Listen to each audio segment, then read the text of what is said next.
فوری طور پر تمام اسکولوں کو رواں ہفتے کے آخر سے 2 ہفتوں کی چھٹیاں دی جا رہی ہیں اور ہائر ایجوکیشن کے تمام اداروں میں فوری طور پر آن لائن کلاسوں کا آغاز کیا جا رہا ہے۔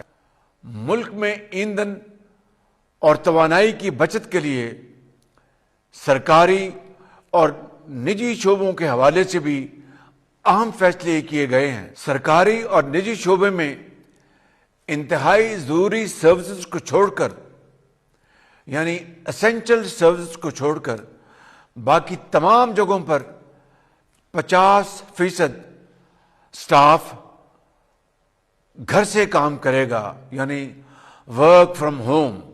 ہفتے میں صرف 4 دن دفاتر کھلیں گے۔ تیل کی بچت کے لیے ہفتے میں 1 اضافی چھٹی دی جا رہی ہے، مگر اس کا اطلاق بینکوں پر نہیں ہوگا۔ آئندہ 2 ماہ کے لیے سرکاری محکموں کی گاڑیوں کو ملنے والے تیل میں 50% فی الفور کٹوتی کی جا رہی ہے، مگر اس میں ایمبولینسز اور عوامی استعمال والی بسیں شامل نہیں ہیں۔ آئندہ 2 ماہ کے لیے تمام سرکاری محکموں کی 60% گاڑیوں کو بند کیا جا رہا ہے تاکہ تیل کی بچت ہو۔ تمام سرکاری محکموں کے تنخواہوں کے علاوہ کیے جانے والے اخراجات میں 20% کمی کی جا رہی ہے۔ ٹیلی کانفرنسنگ اور آن لائن میٹنگز کو ترجیح دی جائے گی تاکہ ایندھن کی زیادہ سے زیادہ بچت ممکن ہو سکے۔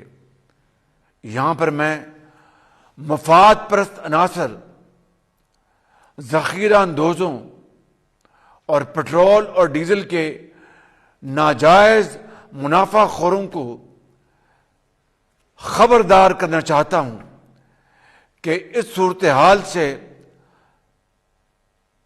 وہ ہرگز ناجائز فائدہ حاصل کرنے کی کوشش نہ کریں، وگرنہ قانون کا آنی ہاتھ حرکت میں آئے گا اور بلا امتیاز ان کے خلاف بھرپور کارروائی ہوگی۔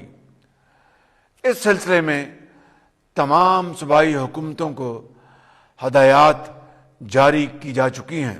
میرے انتہائی قابل احترام بزرگوں، میرے بھائیوں اور بہنوں، آج دنیا کو نئے چیلنج کا سامنا ہے۔